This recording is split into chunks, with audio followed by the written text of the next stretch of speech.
तुम्हाला माहित आहे का, की एकाच दिवसाच्या व्रताने आपल्या आयुष्यातील अनेक अडथळे दूर होऊ शकतात. मी बोलते जया एकादशीबद्दल, जी यावर्षी 29 जानेवारी रोजी येत आहे. या व्रताची कशी करायची पूजा आणि कोणती कथा आहे याच्या मागे, हे सगळं आज मी तुम्हाला सोप्या भाषेत सांगणार आहे. व्हिडिओ शेवटपर्यंत नक्की पहा. आपल्यापैकी बरेच जण एकादशीचा व्रत करतात, पण कधी कधी मनात प्रश्न येतो ना, की हा व्रत नक्की कसा करायचा, काय नियम पाळायचे आणि या व्रताचं खरं महत्व काय आहे. तर मंडळी, आजचा व्हिडिओ तुम्हाला अगदी स्टेप बाय स्टेप सगळं समजावून सांगेल. आणि शेवटी एक अतिशय प्रेरणादायक कथा आहे, जी तुम्हाला नक्कीच ऐकायला आवडेल. तर चला सुरुवात करूया. सर्वप्रथम जाणून घेऊया जया एकादशी नक्की कधी येत आहे. 29 जानेवारी 2026 वार बुधवार, माघ महिन्याच्या शुक्ल पक्षातील एकादशी. आता तुम्हाला वाटेल एकादशी तर दर महिन्याला 2 वेळा येतेच, मग ही जया एकादशी काय खास? आपल्या शास्त्रामध्ये पद्मपुराणात लिहिलं आहे की जो मनुष्य जया एकादशीचा व्रत करतो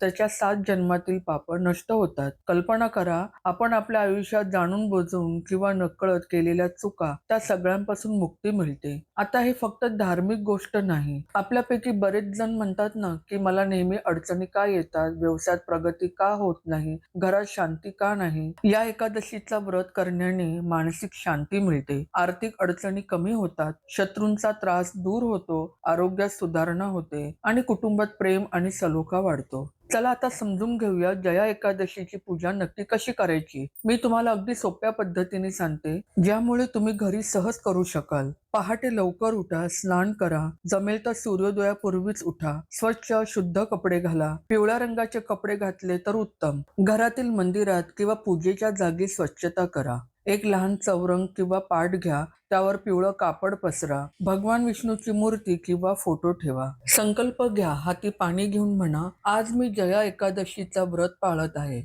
भगवान विष्णू, माझ्या सर्व पापांची क्षमा करा आणि माझ्या कुटुंबावर कृपा दृष्टी ठेवा. भगवान विष्णूला गंगा जलाने स्नान घाला, नसेल तर शुद्ध जल सुद्धा चालेल. चंदन लावा, पिवळी फुलं अर्पण करा, तुळशीची पानं नक्की द्या, हे फार महत्वाचं आहे. फळ, मिठाई, पंचामृत अर्पण करा, धूप दीप लावा, आरती करा. जया एकादशीची कथा वाचा, कुटुंबातील सर्वांना एकत्र बसवून ऐकवा. संध्याकाळी पुन्हा एकदा दीप लावा, आरती करा, शक्य असल्यास गरजूंना दान द्या. आता महत्वाचा मुद्दा, बऱ्याच जणांना वाटतं की पूजा फार मोठी असावी लागते, पण मंडळी, भगवान तुमचा भाव पाहतात, तुमची श्रद्धा पाहतात. तुमच्याकडे सर्व साहित्य नसेल तर काही हरकत नाही, पण जे आहे त्यातूनच मनापासून पूजा करा, ही खरी भक्ती आहे. आता येतो सर्वात महत्वाचा मुद्दा, व्रताचे नियम. व्रत म्हणजे फक्त उपवास नाही, व्रत म्हणजे मन, वचन आणि कर्म यांची शुद्धता. एकादशीच्या आदल्या दिवसापासून ब्रह्मचर्याचे पालन करा. तामसिक पदार्थ खाऊ नका, मनाला शांत ठेवा. एकादशीच्या दिवशी काय करू नये? तांदूळ खाऊ नये, मांसाहार करू नये, लसूण कांदा टाळा, खोटे बोलू नका, राग करू नका, कोणाची निंदा नाही, भांडण तंटा करू नका, केस नख कापू नका, दिवसात झोपू नका. काय खाऊ शकता? केळी, सफरचंद, द्राक्ष, फळं खाऊ शकता, दूध, दही, साबुदाणा, राजगिरा, शेंगदाणे, गूळ, मध असे खाऊ शकता. एक व्यावहारिक सल्ला देते. 35 वर्षावरील व्यक्तींना, विशेषतः ज्यांना मधुमेह, रक्तदाब असा आजार आहे, त्यांनी पूर्ण उपवास न करता फलाहार करणं चांगलं. भगवंत तुमचं आरोग्य बिघडू नये असे पाहतात. आरोग्य राखत श्रद्धेने केलेला फलाहार व्रत तितकाच फलदायी आहे. दुसऱ्या दिवशी द्वादशी तिथीला योग्य वेळी पारणा करा. प्रथम ब्राह्मणाला जेवू घाला, नंतर स्वतः भोजन करा. साधं आणि सात्विक जेवण करा. आता ऐका एक अतिशय सुंदर प्रेरणादायक कथा. स्वर्ग लोकातील प्रसंग. स्वर्ग लोकात इंद्राच्या सभेत माल्यवान नावाचा एक गंधर्व होता. तो गाणं गात असे, संगीत वाजवत असे. तिथेच पुष्पवती नावाची एक अप्सरा होती, ती नृत्य करत असे. हळूहळू या दोघांना एकमेकांवर प्रेम झालं. एके दिवशी इंद्राच्या दरबारात एक विशेष कार्यक्रम होता. सर्व देवता, ऋषीमुनी उपस्थित होते. माल्यवान गाणं म्हणत होता आणि पुष्पवती नाचत होती. पण ते दोघे एकमेकांच्या डोळ्यात इतके हरवले की संगीताचे सूर चुकू लागले, नृत्य बिघडू लागलं. इंद्रदेवाला हे पाहून खूप राग आला आणि ते रागातच बोलले, तुम्ही तुमचं कर्तव्य विसरलात, तुम्हाला तुमच्या कामाची जबाबदारी आठवत नाही का? आणि त्यांनी शाप दिला, तुम्ही दोघे पृथ्वी लोकी जा आणि पिशाच योनीत जन्म घ्या, तुम्हाला तुमच्या भानाचं महत्व कळेल. ते दोघे पृथ्वीवर आले आणि पिशाच झाले. त्यांचे रूप विद्रूप झाले. ते रात्री जंगलात भटकत होते. त्यांना खायला काहीच मिळत नव्हतं, पाणी पण नीट मिळत नव्हतं. ते खूप दुःखी झाले. एके दिवशी माघ महिन्याची जया एकादशी होती. त्यांना दिवसभर काहीच खायला मिळालं नाही. रात्री तहान लागली होती, भूक लागली होती, पण काहीच मिळालं नाही. त्यांना झोपही येईना. रात्रभर ते जागतच राहिले आणि त्यांच्या मनात फक्त एकच विचार होता, हे भगवान, आमची सुटका करा, आम्हाला या दुःखातून काढा.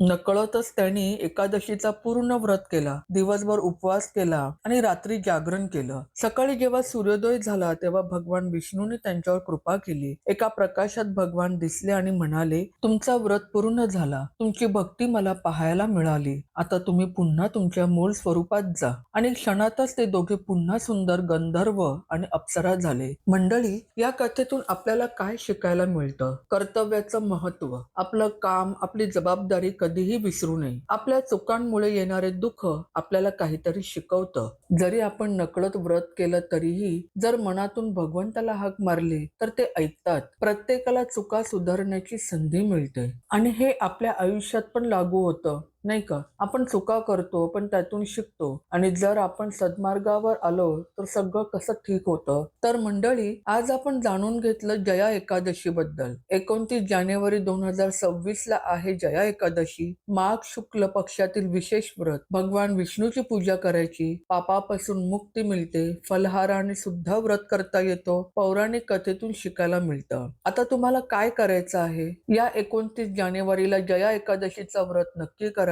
जर पूर्ण उपवास करता येत नसेल तर फलाहार करा, पण मन शुद्धीने भक्तीने व्रत करा. आपल्या कुटुंबासोबत बसून ही कथा नक्की सांगा. मुलांना, नातवंडांना या गोष्टी सांगा. आपली संस्कृती, आपले संस्कार पुढे नेणं हेच आपलं कर्तव्य आहे. आणि लक्षात ठेवा, व्रत म्हणजे फक्त उपवास नाही, व्रत म्हणजे मनाची, विचारांची, वागण्याची शुद्धता. या एकादशीला तुम्हाला खूप खूप शुभेच्छा. भगवान विष्णू तुमच्या सर्वांवर कृपा दृष्टी ठेवो. मंडळी, जर तुम्हाला हा व्हिडिओ उपयुक्त वाटला, माहिती आवडली तर नक्की लाईक करा, शेअर करा तुमच्या कुटुंबातील सदस्यांना, मित्रांना, व्हॉट्सअप ग्रुपमध्ये, कारण अशा माहितीची गरज सर्वांना असते. चॅनलला सबस्क्राईब करायला विसरू नका. बेल आयकॉन दाबा, जेणेकरून पुढच्या सर्व एकादशीच्या पर्वाच्या व्हिडिओज तुम्हाला मिळतील. कमेंट सेक्शन मध्ये नक्की लिहा, तुम्ही जया एकादशीचा व्रत करणार आहात का? तुमचे काही अनुभव असतील तर नक्की शेअर करा. काही प्रश्न असतील तर विचारा. तोपर्यंत धन्यवाद. श्री स्वामी समर्थ.